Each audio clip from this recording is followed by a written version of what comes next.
Hello dear friends, welcome to DRS AK pharmacy. तो कैसे हैं आप लोग? आई होप आप लोग ठीक ही होंगे और सभी लोग अपने स्टडी में लग गए होंगे। तो आज हम स्टार्ट करने जा रहे हैं B pharmacy third semester most interesting subject pharmaceutical microbiology.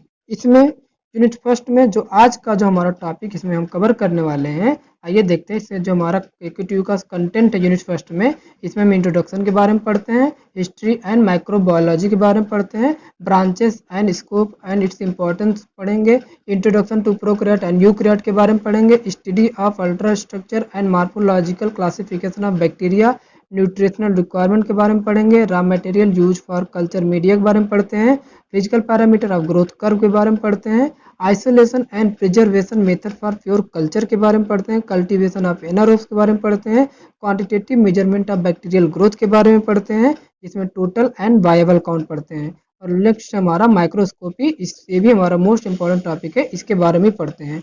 जिसमें जिसमें मैंने AQ2 यहाँ पर रेड पेन से लिखा है, ये सारे क्वेश्चन आपके AQ2 में एग्जाम में आए हुए हैं लॉन्ग आंसर में, तो आप इन सब क्वेश्चन पे ज़्यादा फोकस करिएगा। तो आइए आज के इस वीडियो में हम अलग अलग पार्ट में डिवाइड करेंगे और आज के इस वीडियो में हम डिस्कस करेंगे introduction and history of microbiology. बाकी के टॉपिक हम नेक्स्ट लेक्चर में डिस्कस करते जाएंगे एक एक करके, जैसे जैसे बनता जाएगा। ओके, आइए देखते हैं।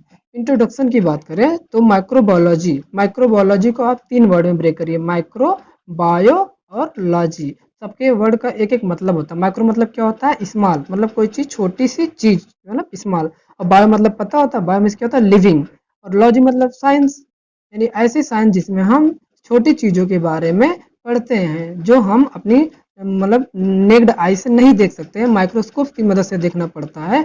ऐसे जीव को हम माइक्रोस्कोप की मदद से देखते हैं, इसी को तो बोलते हैं माइक्रोबायोलॉजी। ओके, आइए देखते हैं इंट्रोडक्शन इसका क्या है।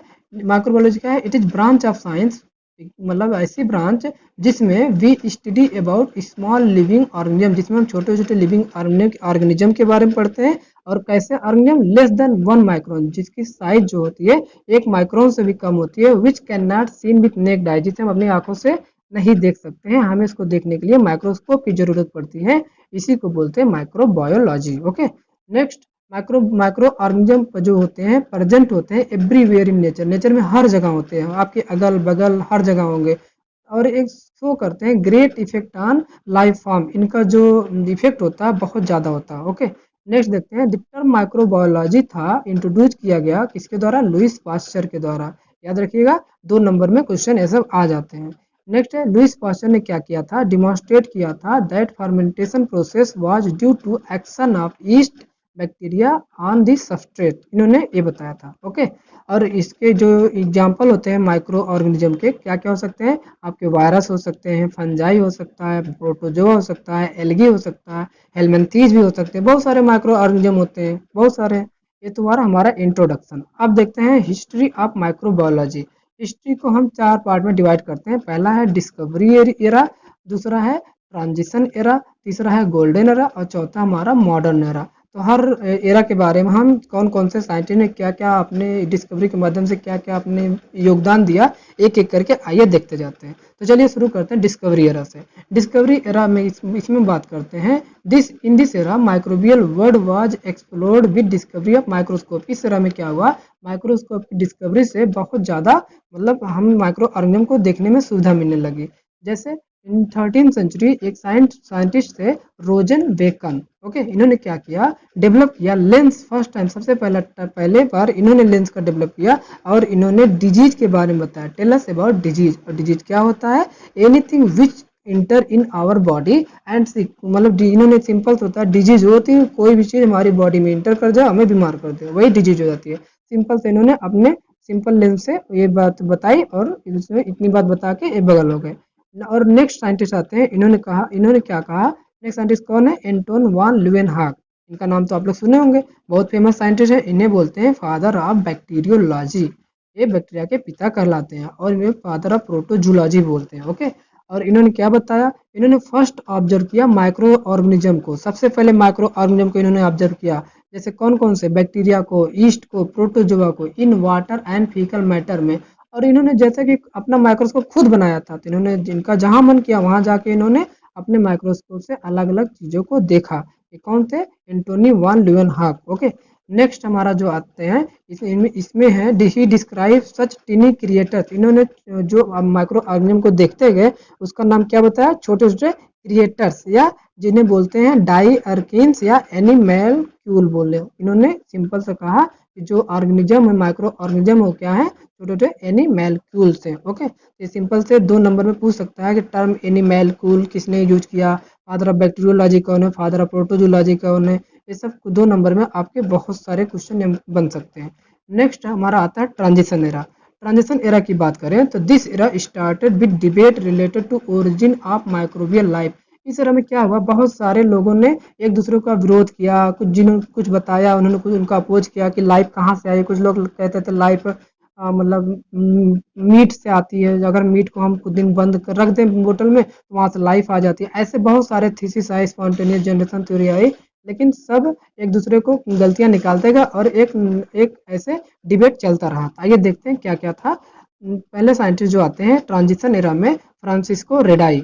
इन्होंने क्या कहा, ये पहले थे कहा के ये इटालियन फिजिशियन थे और मिड 17th सेंचुरी में इन्होंने डिमॉन्स्ट्रेट किया एक्सपेरिमेंट करके दैट क्या बताया कि theory of spontaneous generation does not exist. इन्होंने कहा कि जो स्पॉन्टेनियस जनरेशन की थ्योरी होती है वो एग्जिस्ट नहीं करती है। ओके, उसके बाद इन्होंने बताया he so that maggot would not arise from decaying meat. इन्होंने बताया जो मैगट क्या है, एक मक्खी है, वो मतलब डिकेइंग मीट मतलब मीट से नहीं बनती है।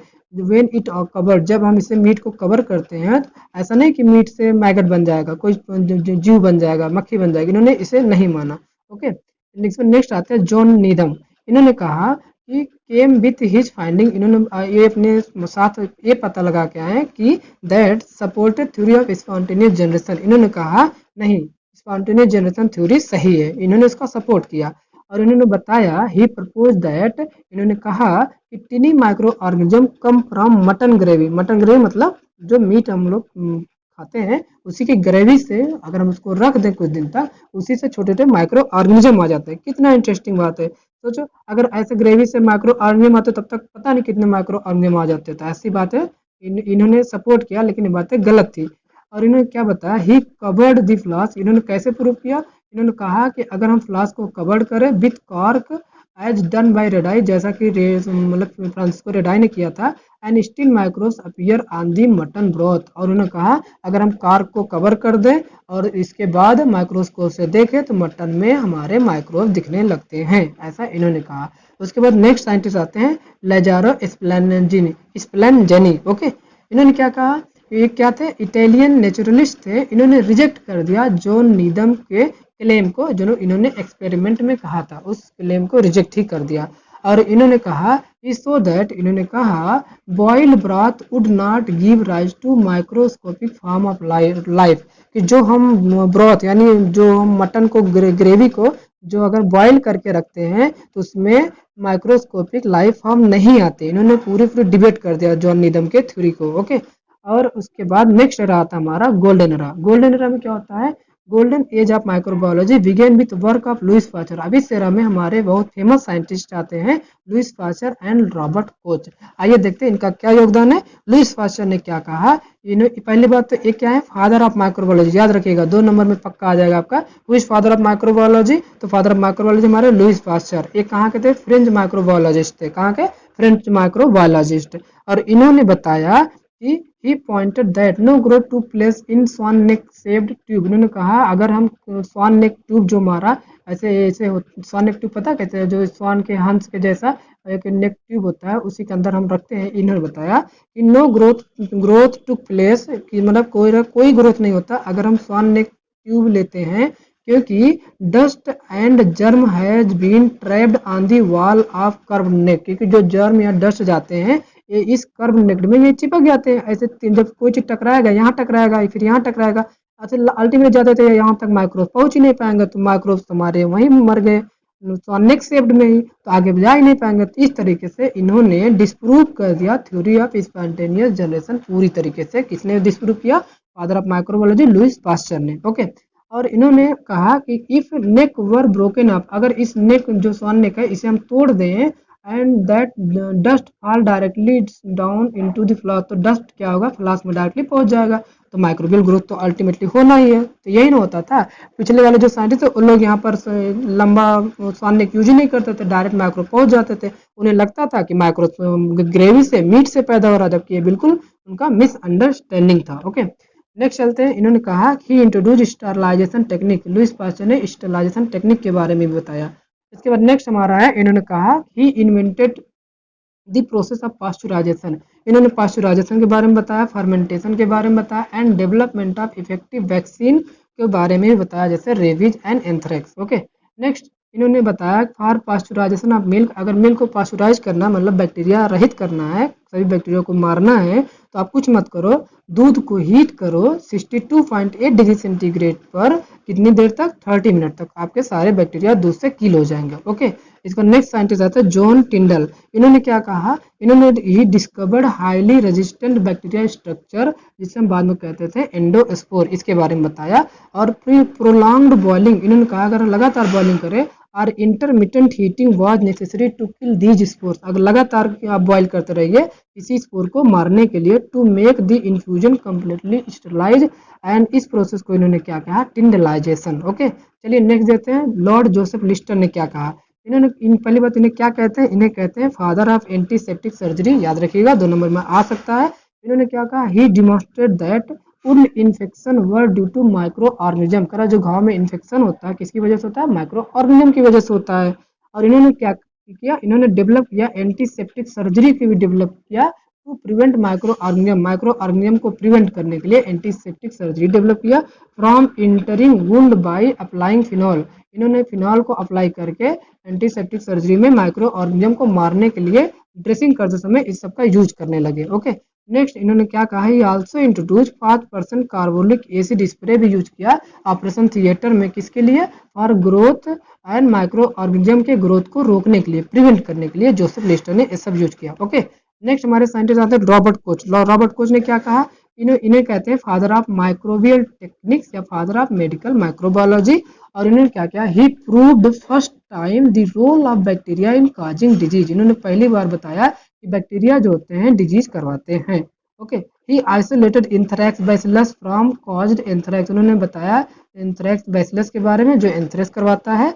And in order to prove the relationship between disease and the causal organism he set few criteria which were popularly known as coach postulates, और इन्होंने एक ला दिया जिसे बोलते हैं कोच ला या कोच postulates, इन्होंने अलग अलग तरीके से डिजीज और ऑर्गेनिज्म के बीच में रिलेशनशिप देखा अलग अलग स्टेप पे, और उस जो पोस्टुलेट निकल के आया, जो लॉ निकल के आया, उसी को बोलते हैं कोच postulates। आइए देखते हैं कोच postulate क्या कहता है। इन्होंने क्या किया, पहला तो हेल्दी ऑर्गेनिज्म में जब इन्होंने देखा तो उसके अंदर जब माइक्रोस्कोप लिया, उसका ब्लड देखा तो उसके अंदर कोई पॉजिटिव एजेंट नहीं था, एब्सेंट था, तो कोई दिक्कत नहीं होती माउस को। लेकिन जब डिजीज ऑर्गेनिज्म को लिया, जिस वजह से कोई ऑर्गेनिज्म मरा था, तो उसके अंदर जब देखा the suspected positive agent must be absent from all healthy organism but present in all disease organism, लेकिन सभी डिजीज ऑर्गेनिज्म में क्या था, जो सस्पेक्टेड एजेंट था वो देखने को मिला। इस चूहे में यहाँ पर देखिए सस्पेक्टेड एजेंट देखने को मिला।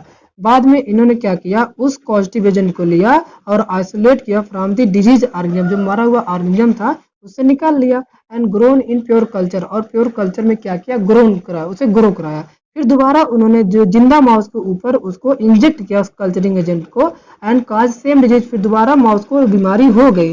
When inoculate into healthy susceptible organism, जब इन्होंने हेल्दी ससेप्टिबल ऑर्गेनिज्म के अंदर उस पॉजिटिव एजेंट को, जो पॉजिटिव एजेंट हमने डिजीज माउस से लिया था, उसको दोबारा हम इस नए चूहे के अंदर इंटर किया तो चूहा मर गया, उसके अंदर बीमारी आई। इससे पता चला कि the same positive agent must then be reisolated from the disease organism, मतलब उस बीमारी से हुए ऑर्गेनिज्म के अंदर दोबारा से हम पॉजिटिव एजेंट को प्राप्त कर सकते हैं। ये सिंपल था कोच का postulate. Okay, next Alexander Fleming, इन्होंने क्या बताया, he discovered the first antibiotic penicillin, Alexander Fleming ने सबसे पहला एंटीबायोटिक पेनिसिलिन की खोज की थी, और कहाँ से, पेनिसिलियम नोटेटम से। ये क्या करता था, that destroy several pathogenic bacteria, जो बैक्टीरिया को मारता है वही तो होते हैं एंटीबायोटिक। ओके, नेक्स्ट हमारे यसे वैक्समैन, इन्होंने क्या कहा, इन्होंने डिस्कवर किया स्ट्रेप्टोमाइसिन। कहाँ से डिस्कवर किया? स्ट्रेप्टोमाइसिस ग्रीसियस से, जो ट्रीट किया जाता था ट्यूबरकुलोसिस के लिए। बाद में इनको नोबेल प्राइज भी मिला इसके लिए। ओके, नेक्स्ट हमारे साइंटिस्ट हैं एडवर्ड जेनर। एडवर्ड जेनर हमारे फेमस हैं। इन्होंने इन्होंने क्या क्या ही स्ट्रेस, इन्होंने ध्यान दिया the importance of immunization, immunization के इम्पोर्टेंस को बताया विथ काउ पॉक्स अगेंस्ट स्पॉन पॉक्स के रिलेशन को। एंड ही डिस्प्रूव्ड और sorry he discovered the techniques of vaccination. और इन्होंने कौन सी टेक्निक्स डिस्कवर की? वैक्सीनेशन टेक्निक डिस्कवर की। ओके, तो इस तरीके से हमारा ये हिस्ट्री इसका क्लियर हो गया। आई होप ये वीडियो आपको पसंद आया होगा। तो पसंद आया तो लाइक सब्सक्राइब शेयर जरूर करिए, और हम लोग मिलते हैं नेक्स्ट वीडियो में एक नए टॉपिक के साथ। तब तक आप लोग हिस्ट्री कंटिन्यू करिए। Bye bye, take care.